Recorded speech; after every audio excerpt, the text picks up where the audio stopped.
तो इमाम अबू बकर इमाम अलाउद्दीन समरकंदी ने ऐसी तरबियत की अपनी बेटी की, ऐसी तरबियत की कि वो सिर्फ कुरान मजीद को तजवीद की रियायत से पढ़ने में महारत नहीं रखती थी, सिर्फ नहीं, इसके अलावा उन्होंने अपने वालिदे माजिद की लिखी हुई किताब तुहफतुल फुक़हा ज़बानी याद कर ली थी। ज़बानी उसको लोग देख के नहीं पढ़ सकते, आम लोग नहीं, उलमा नहीं पढ़ सकते आसानी से, उसको हल करना आसान नहीं है बगैर कुतुब के मदद के और असातिज़ा की मदद के, उसको आप हल नहीं कर सकते। मगर उनकी बेटी फातिमा ने, फातिमा नाम था उनकी बेटी का, पूरी किताब समझ भी ली और पूरी किताब जहन में बिठा भी ली, अज़बर आप उसकी हाफिजा बन गई पूरी किताब की। अल्लाह ने ऐसा शोहरा दिया उनकी बेटी को, बाप का चर्चा तो था ही मगर बेटी को रब ने ऐसा शोहरा दिया कि समरकंद के जो खलीफा थे, यानी जो वजीर आजम कह लीजिए हमारी और आपकी भाषा में, यानी जो उस वक्त के प्रधानमंत्री थे, उन्होंने अपना रिश्ता भेजा और कहा मैं चाहता हूं कि आपकी बेटी के साथ मेरा निकाह हो जाए। मगर इल्म वाले इल्म की कदर जानते हैं, आपने रिश्ता ठुकरा दिया, कहा नहीं, मैं अपनी बेटी को महज इस बुनियाद पर एक जाहिल के हाथ में नहीं दे सकता कि वो एक बड़ी कुर्सी वाला है, वो इक़्तिदार वाला है, मेरी बेटी आलिमा है, मेरी बेटी फकीहा है, मेरी बेटी बेहतरीन कुरान मजीद की कारिया है, अपनी बेटी को एक जाहिल के हाथ में नहीं दे सकता। अल्लाह अकबर कबीरा। जानते हो मेरे साथियों, उनकी शोहरत का सूरज कहां तक पहुंच चुका था? समरकंद, बुखारा और आलम इस्लाम में अल्लाह ने उनकी बेटी को शोहरत दी थी कि इमाम अलाउद्दीन समरकंदी की बेटी की को अल्लाह ने बहुत जबरदस्त तफक्को अता फरमाया है। आपने एक मर्तबा अपने शागिर्दों के सामने ये मामला जिक्र किया, तलामिज़ा जानते थे बेशक, आपके एक शागिर्द हैं जिनका नाम है इमाम अबू बकर इब्ने मसूद यानी कासानी, जिनको इमाम कासानी कहते हैं, उन्होंने भी अपना पैगाम भेजा और कहा मैं चाहता हूं कि आपकी बेटी से, किसी को बीच में डाला, कहा हम चाहते हैं कि ये रिश्ता हो जाए। आपने फरमाया इमाम अलाउद्दीन ने कि अपनी बेटी का रिश्ता उसी के साथ करूंगा, अपनी बेटी का निकाह उसी के साथ करूंगा जिसको मेरी ये किताब ज़बानी याद हो जाए। यानी जिस तरह मेरी बेटी को ज़बानी याद है किताब, उसी तरह जिस आलिम को, जिस फकीह को ये किताब ज़बानी याद होगी। आसान काम नहीं था उस किताब को ज़बानी याद करना, समझ रहे हो कि नहीं? उन्होंने कहा ठीक है हजरत, कहा मुझे ये बताओ तुमने मेरी ये किताब कितनी समझी, तोहफतुल फुक़हा, और ये ऐसी किताब है, ये हमारे उलमाए ज़वील एहतराम जानते हैं कि अल्लामा शामी जैसा वक्त का अजीम फ़कीह, जिनकी जलालत इल्मी का झंडा आज भी फजल व कमाल की चोटियों पर लहरा रहा, अल्लामा शामी कहते हैं तोहफतुल फुक़हा की मिसाल नहीं मिलती है, ऐसी अजीम किताब है तोहफतुल फुक़हा। जानते हो वो किताब? आपने कहा बेटा तेरा रिश्ता मंजूर है, मगर तू मुझे ये समझा दे कि ये किताब तेरे समझ में कितनी आई है, और ये लिखित में समझा, तहरीर में तो उन्होंने उसकी शरह लिखी, यानी उसकी पूरी तफसील लिखी, उसकी जो सख्त इबारतें थी उसको सहल अंदाज में समझाने की कोशिश की, उसको हम लोग अहले इल्म की ज़बान में शरह कहते हैं। उन्होंने जब शरह लिखी तो कई जिल्दों में शरह तैयार हो गई, जिसका नाम है बदाइउस सनाए। आज भी फुक़हा की किताब आँखों का सुरमा है और उलमाए किराम उस किताब की तरफ रुजू करते हैं। जब ये शरह आपकी बारगाह में पेश हुई, आपने अपने शागिर्द के माथे को चूमा और कहा बेटे मैंने समरकंद के खलीफा का रिश्ता ठुकरा दिया था, मैंने बड़े बड़े अमीरों का रिश्ता ठुकरा दिया था, इसलिए कि उनके पास दौलत थी। तेरा रिश्ता मंजूर कर रहा हूं इसलिए कि तेरे पास इल्म की दौलत। इससे एक सीख मिलती है, वो सीख ये है कि रिश्तों के मामले में ताख़ीर नहीं हो, रिश्ता अगर मुनासिब हो तो कर देना चाहिए। दौलत की तरफ हम देखते हैं, इसकी वजह से रिश्तों में ताख़ीर होती है। देखो बेटियों से भी कितना इल्म फैलता है, उनके बारे में लिखा हो, हमारे उलमाए किराम जानते हैं, उनके बारे में लिखा है कि जब उनके घर पे इस्तफ्ता मतलब सवालात आते थे कि इसका जवाब देना है, तो उसके नीचे मुफ्ती साहब दस्तखत करते हैं। जैसे जामिया नईमिया साहब फतवा लेकर के आएंगे तो उसके नीचे दस्तखत होता कि नहीं होता? बोलो होता कि नहीं होता? तो उसके नीचे दस्तखत होता था इमाम अलाउद्दीन समरकंदी का भी होता था, और बास फतावा में उनकी बेटी का भी दस्तखत हुआ करता था। और कई दफा ऐसा हुआ कि बेटी के साथ साथ यानी बेटी का दस्तखत है, बाप का दस्तखत है और बेटी के शौहर का भी दस्तखत है, यानी तीनों का दस्तखत है। ये कैसा घराना है जिसके अंदर हर बंदा, और अल्लाह के करम से उनके घर में जो अल्लाह ने बेटी दी वो भी कितनी बड़ी आलिमा है, सुभान अल्लाह। है अक्का शाहपुर के लोगों, गनीमत नगर और आसपास से आए हुए मेरे दीनी भाइयों, क्या तुम अपने घरों में ऐसा माहौल नहीं दे सकते जैसा माहौल मुजद्दिदुल असर नाबग़े रोजगार हजरत कारी हामिद अली साहब क़िबला ने दिया है कि अपने बेटों ही को ज़ेवर तालीम से आरास्ता नहीं किया है, बल्कि अपनी शहजादियों को भी कनीज़ाने फातिमा ज़हरा बनाया। आप क्यों नहीं दे सकते ऐसा माहौल? उन्होंने ऐसे वक्त में ये इल्म का चराग यहाँ पे रोशन किया जब पूरे खित्ते में दूर दूर तक आपको इल्म की खुशबू महसूस नहीं होती थी। उस दौर में उन्होंने इदारा कायम किया। ये जिम्मेदारी बनती है, ये ना सोचो कि ये उनका इदारा है, ये सोचो कि ये हमारा इदारा है। यहाँ पे हमारी बेटियां भी पढ़ेंगी, यहाँ पे हमारे बेटे भी पढ़ेंगे। और यार अपने बेटों के हाथों में कलम दो। अभी बिरादर गिरामी हजरत मौलाना सरताज साहब आप पे जोर दे रहे थे कि बच्चों के हाथों में कलम दो। इल्म इल्म होता है। अरे इल्म के बगैर तो बादशाहों की गुत्थियां नहीं सुलझती हैं। वक्त के खलीफा हारून रशीद ने एक मर्तबा जज्बात में आकर के जुमला कह दिया, होश उड़ गया था उसका। हालांकि कितनी बड़ी दुनिया का वो हुक्मरान था, आधी दुनिया से ज्यादा आराजी पर जमीन पर उसकी हुकूमत का फरारा लहरा रहा था। अपनी बीवी जुबैदा से कह बैठा कि शाम ढलने से पहले पहले अगर मैं अपने मुल्क की सरहद न छोड़ूं तो तुझ पे 3 तलाक हो पड़ जाए। निकल गया जबान से 3 तलाक हो जाए। अब उसका मुल्क इतना बड़ा था कि कई महीनों तक सफर करो तब जाके, और फ्लाइट थोड़ी थी उस जमाने में कि यार फ्लाइट पकड़ लिए, ट्रेन पकड़ ली, कैसे शाम तक कैसे पहुंचे? ट्रेन से तो शाम तक भी नहीं पहुंच सकते, कैसे पहुंचे? अब वो जब उसको ख्याल आया यार बीवी तलाक से निकल जाएगी, अब देखो यहाँ पे दौलत काम नहीं आ रही है, शोहरत काम नहीं आ रही है, दबदबा काम नहीं आ रहा है, फौज के कमांडर इन चीफ काम नहीं आ रहे हैं, दुनिया का दिल दिमाग काम नहीं आ रहा है, क्या किया जाए? शाम ढलने से पहले पहले मैं अपने मुल्क की सरहद छोड़ नहीं सकता। सरहद नहीं छोड़ूंगा तो बीवी को छोड़ना पड़ेगा, वो निकाह से निकल जाएगी। चूंकि जबान से ये निकल गया कि सूरज डूबने से पहले अगर मैंने अपने मुल्क की सरहद को नहीं छोड़ा तो मेरी बीवी जुबैदा पे 3 तलाक पड़ जाए। अब क्या करे? बड़ा परेशान। उलमाए किराम के बारगाह में ये बात पहुंची। सारे उलमाए किराम ने अपने मरजा की तरफ रुजू किया, और उस दौर में जो मरजाए खलाइक था, मरजाउल उलमा था, मरजाउल फुक़हा था, मरजाउल मुतकल्लिमीन था। जानते हो वो कौन था? वो इमाम आज़म का शागिर्द हजरत इमाम अबू यूसुफ। आपकी बारगाह में ये बात पूछी, आपने मुस्कुरा करके कहा, कहो खलीफा से, अरे तुम इख्तिदार की कुर्सियों पे बैठ के ये न सोचो कि हमारे बगैर तुम्हारा काम चल जाएगा। आज भी अगर तुम्हारा मामला अटका हुआ है तो इसको निकालने के लिए कोई वारिस मुस्तफ़ा चाहिए, कोई आलिम दीन चाहिए। जाओ कह दो खलीफा से कि तुम्हारी बीवी को तलाक नहीं पड़ेगी। मुस्कुरा के बोलो ना यार, सुभान अल्लाह, जरा झूम के बोलो सुभान अल्लाह।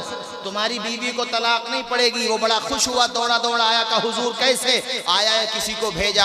आपने फरमाया क्या कसम खाई है उसने? यही तो कि शाम तक अगर अपने मुल्क की सरहद न छोड़ी तो बीवी पर तलाक पड़ जाए। तो हम कह रहे हैं ना उसके मुल्क की सरहद छूट जाएगी, वो मस्जिद में चला जाए, इसलिए कि मस्जिद में ना उसकी हुकूमत है ना उसके बाप की हुकूमत है। मस्जिद खुदा का घर है, वहां उसका कुछ भी नहीं है। इसी तरीके से ईसा इब्ने मूसा ने एक मर्तबा ये कसम खा ली कि मेरी बीवी चांद से ज्यादा खूबसूरत न हो तो तलाक पड़ जाए। उसको बाद में लगा यार चांद से ज्यादा खूबसूरत, अरे सितारे से ज्यादा नहीं होगी, चांद तो चांद है। अच्छा ये इंसान बड़ा अजीब है, जब मोहब्बत करता है तो चांद तारे तोड़ लाने की बात करता है, और जब नफरत करता है तो टांगे तोड़ने की बात करता है। आपकी मुस्कुराहट तजर्बे का पता दे रही है। ये मौजूद तो खैर हमारे मुफ्ती साहब का है माशाअल्लाह। नहीं आपका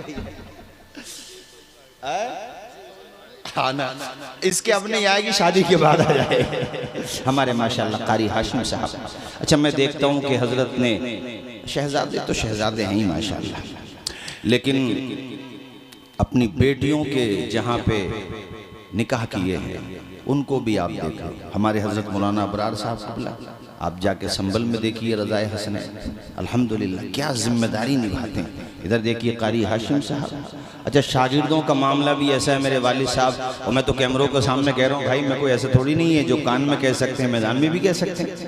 मेरे वालिद साहब भी हज़रत के शागिर्दों में थे, और ये जो आप देख रहे हैं जो तूतिए हिंद हैं, अल्हम्दुलिल्लाह अल्लाह ने ऐसा, हमारे कारी जीशान साहब हमारे भाई संभल से आए, कह रहे हैं यार हजरत देखने में भी ऐसे ही हैं और आवाज़ भी ऐसे ही है। सुभान अल्लाह, अब भी अपने रंग में आ जाएं तो नौजवान उलमा के माथे पे पसीना आ जाए, अल्हम्दुलिल्लाह। तो ये किसका फैज़ान है, जोर से बोलो। ये दरसगाह हामिदी ही का तो फैज़ान है। अरे दरसगाह हामिदी यहाँ रही हो या संभल में,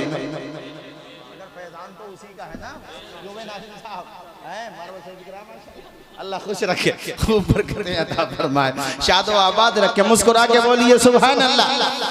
बीवी के बारे में क्या कह दिया, जोर से बोलें कि चांद से ज्यादा हसीना ना हो, चांद से ज्यादा जमीला ना हो, चांद से ज्यादा खूबसूरत ना हो तो तलाक पड़ जाए। अब होश आया बाद में, यार जज्बात में क्या निकल गया मुंह से, मेरी बीवी चांद से ज्यादा खूबसूरत तो नहीं है, बहरहाल खूबसूरत तो है मगर चांद से ज्यादा। अब क्या करें, बड़े बड़े लोग बैठे थे, दुनिया का दिल दिमाग था उसके पास, मगर क्या करें मसला कोई हल नहीं करता। उसकी परेशानियों को भी दूर किया है तो एक फकीह ने दूर किया है। उसने उससे मुस्कुरा करके कहा यार परेशान क्यों होता है, चल जा तेरी बीवी को तलाक नहीं पड़ेगी।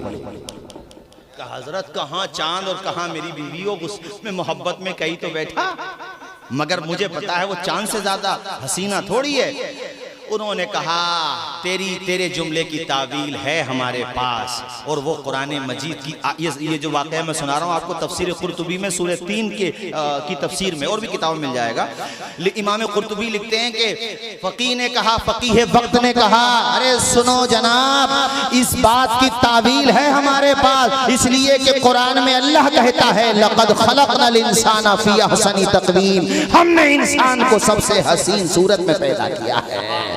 तो वो चांद से भी ज्यादा हसीन है इस आयत की रोशनी में। और तूने यही तो कहा है चांद से ज्यादा हसीन ना हो, वो तेरी बीवी है हसीन चांद से ज्यादा। बोलो किसने मामला हल किया, अरे बोलो किसने हल किया, आलिम ने। तो इसलिए इन इदारों का बाकी रहना जरूरी है, इन मदरसों का जिंदा रहना जरूरी है, ताकि यहाँ पे इल्म हासिल करते रहो। इमाम शाज़िली लिखते हैं, फरमाते हैं कि एक मरतबा में मस्जिद अक्सा में, मस्जिद अक्सा का नाम तो आप बहुत सुनते हो, देखते हो कि नहीं देखते हो, हैं कैसा जज्बा अल्लाह ने वहाँ के लोगों को अता फरमाया। हम लोग तो सिर्फ बातें करते हैं, असल आपको देखना हो नबी के गुलाम तो उनको देखो आप, हैं अल्लाह ने कैसा जज्बा अता फरमाया। तो मस्जिद अक्सा में इमाम शाज़िली कहते हैं मैं आराम कर रहा था, मेरी आँख लगी और बंजर ज़मीं पे नूर की बरसात हो गई, ख्वाब में नबी से मुलाकात हो गई। नबी रहमत तशरीफ़ लाए ख्वाब में। अच्छा ये जो है मुख्तसर अंदाज में इसको अल-मुअतमदुल मुस्तनद में आला हज़रत भी लेकर के आए, और भी बहुत सारी किताबों में है, हमारी अहले सुन्नत की बहुत सारी किताबों में है। अब तफसील से ये है जो मैं बता रहा हूँ। इमाम शाज़िली कहते मैंने ख्वाब में देखा अंबियाए किराम तशरीफ़ फरमा हैं, इतने में जाने आलमीन तशरीफ़ लाते हैं, रहमतुल लिल आलमीन तशरीफ़ लाते हैं। नाम उसमें बाज़ाब्ता नाम भी इमाम शाज़िली बता रहे हैं, कहते हैं कि हज़रत इब्राहीम खलीलुल्लाह भी हैं, मूसा कलीमुल्लाह भी हैं, ईसा रूहुल्लाह भी हैं। कैसा प्यारा मंजर होगा, तसव्वुर तो करो, जहाँ पे मुक्तदा भी हैं मुक्तदी भी हैं, जहाँ पे मेराज के दूल्हा भी हैं, और मस्जिद अक्सा में नमाज पढ़ाने वाले इमामुल अंबिया भी हैं, और नमाज पढ़ने वाले। तो ख्वाब में देखा अंबियाए किराम तशरीफ फरमा है। हजरत मूसा कलीमुल्लाह ने हमारे प्यारे नबी से कहा ए हबीब, ए अल्लाह के हबीब, आपका मकाम आपका मर्तबा हम सब जानते हैं, आपके बाद कोई नबी तो नहीं आएगा ना, बोलिए कोई नबी, हुजूर आखिरी नबी है ना। हजरत मूसा ने कहा आपकी उम्मत में दीन का काम करेंगे उलमा, जो काम अंबियाए किराम बनी इसराइल में अंबियाए किराम ने किया, तो आपके बाद तो कोई नबी नहीं आएगा, आपकी नियाबत का फरीज़ा उलमा अंजाम देंगे। तो या रसूल अल्लाह मैं चाहता हूँ कि अपनी उम्मत के किसी आलिम से मेरी मुलाकात कराइए। मैं उनसे बातचीत करना चाहता हूँ। इमाम शाज़िली लिखते हैं कि ख्वाब में मैं सारा मामला देख रहा था।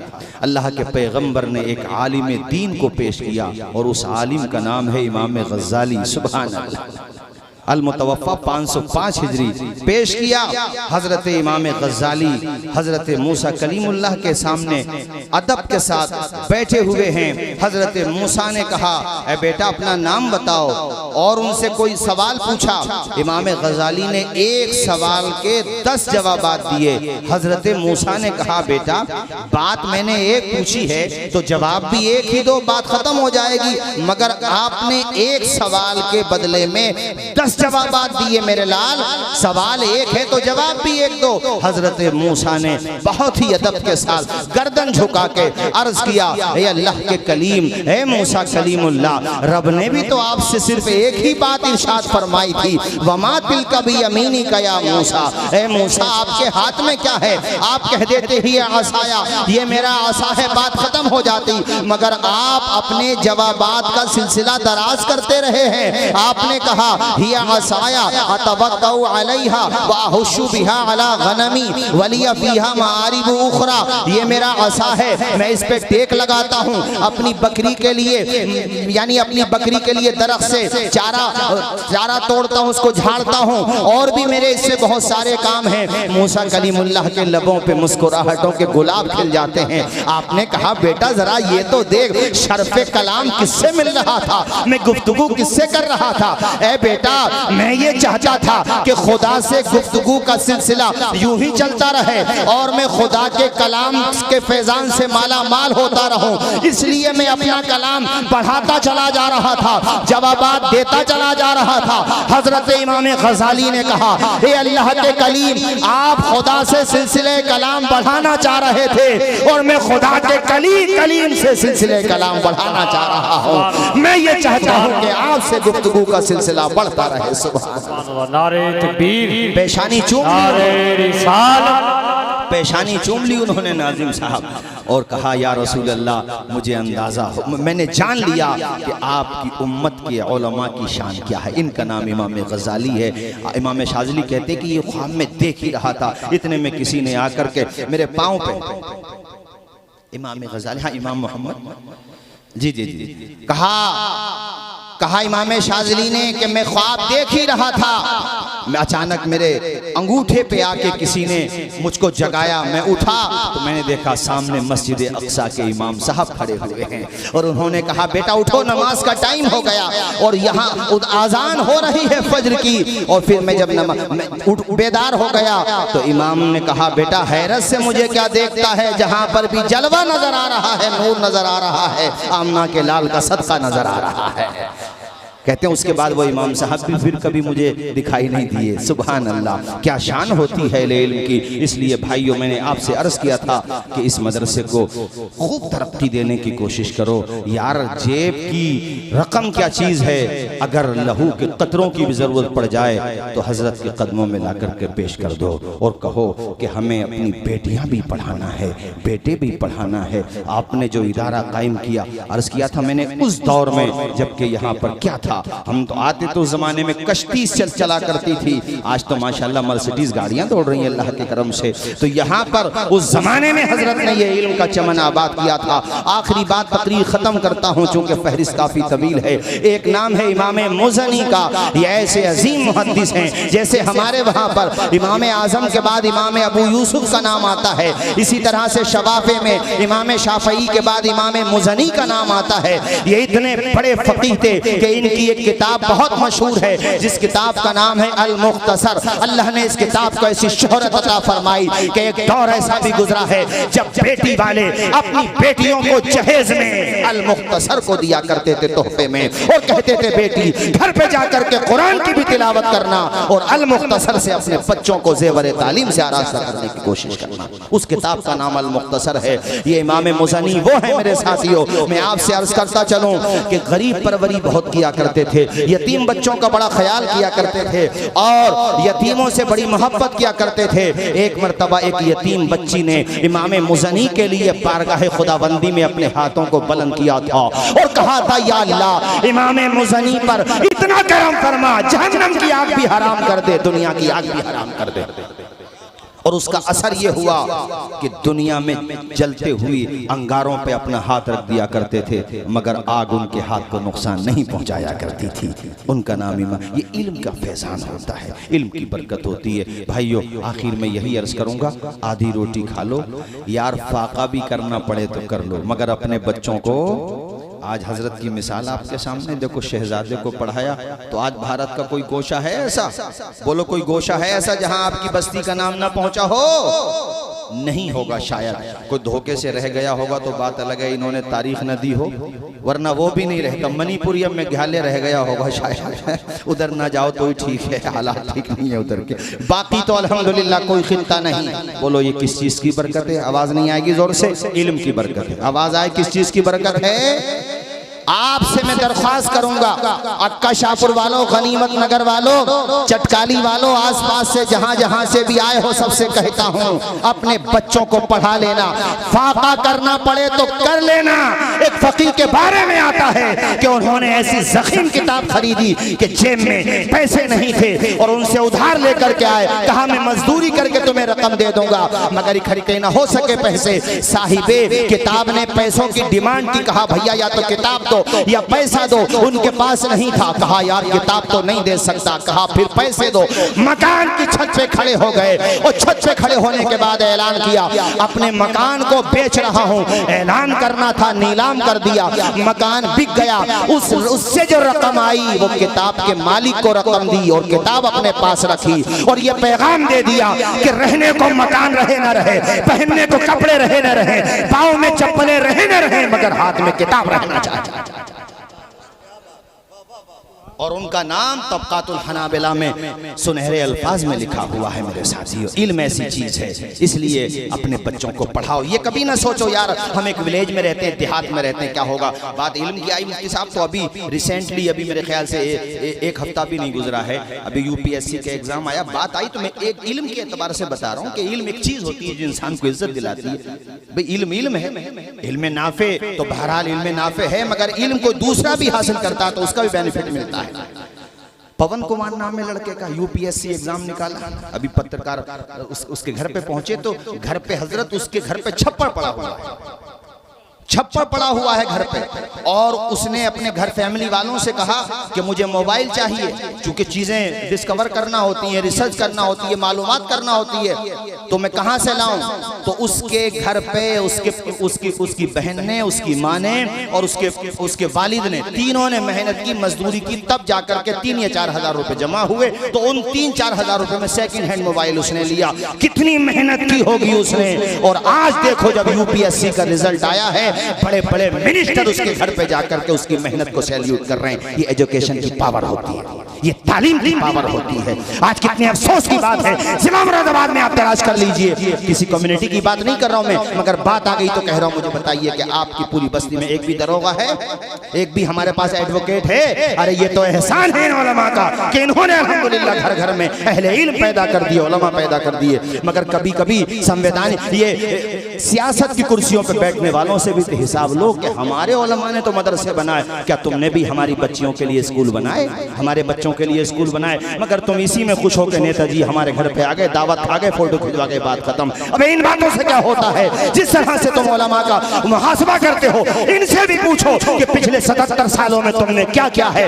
अरे आटे में नमक के बराबर तादाद है ऐसे लोगों की जिन्होंने बच्चों के हाथों में कलम देने का काम किया है। और याद रखना, मरने के बाद नाम उन्हीं का जिंदा रहेगा जो दुनिया में कुछ काम करके जाएगा, वरना तो बड़े बड़े राजे रजवाड़े आए, अरे हमारे मुगल भी आए, किसका नाम जिंदा है, चंद कहीं का तो नाम जिंदा है, लेकिन जिन्होंने इल्म फैलाया उनका नाम 812 उर्स था गरीब नवाज का। मगर आज भी अक्का शाहपुर में एक नाबालिग बच्चे से खड़ा करके पूछा जाए बेटा गरीब नवाज को जानता है, तो मुस्कुरा के कहेगा अजमेर शरीफ में उनका मजार शरीफ है। 812 साल हो गए मगर बच्चा बच्चा जानता है। 150 हिजरी में इंतकाल हुआ था इमाम आजम का, मगर पूरी दुनिया में हनफी मौजूद हैं। इमाम शाफई से मोहब्बत करने वाले किस चीज ने जिंदा रखा? जवाब देते हैं हमारे नाज़िम जलसा, और बड़ा प्यारा जवाब देते हैं कि दामने मुस्तफ़ा से जो लिपटा यगाना हो गया, जिसके हुजूर हो गए उसका जमाना हो गया। इसलिए साथियों ये दर्द दिल है, ये समझ लेना, बच्चों को पढ़ा लेना और इस इदारे को सींचो। अरे मुफ्ती साहब हजरत की तरफ से ये मैं 2 मिसरे कह दूं फिर मैं अपनी तकरीर ख़त्म करता हूँ कि सींचा है, हजरत की तरफ से कह रहा हूँ। ये आप देखिए माशाल्लाह, मेरे ख्याल से मस्जिद है ना, ये मस्जिद है और ये जगह भी मदरसे ही की जगह है मदरसे ही की जगह। और किस तरह से मेहनत की होगी। और पहले बरसात में यहाँ पानी आ जाता था, पानी के साथ मछलियाँ भी आ जाती थी, कितनी दफ़ा तो फसलें हमारी डूब जाती थी। मगर उस दौर में भी हजरत ने, आज तो माशाल्लाह खैर अल्लाह का शुक्र है, अल्लाह ने ऐसे शहजादे अता कर दिए जो बहरहाल बड़ी अल्हम्दुलिल्लाह सपोर्ट है अल्लाह के करम से। और मैं ये कहूँगा कि ये सब है हजरत ही की दुआओं का समरा और हजरत के शहजादों की वालदा की दुआओं का सदका, बहनों की दुआओं का सदका। भाइयों मैं हजरत की तरफ से ये शेर कह दूं फिर तकरीर खत्म करता हूँ। सींचा है इसे खून से हम तश्ना लबों ने, तब जाके इस अंदाज का मैखाना बना है। अस्सलाम।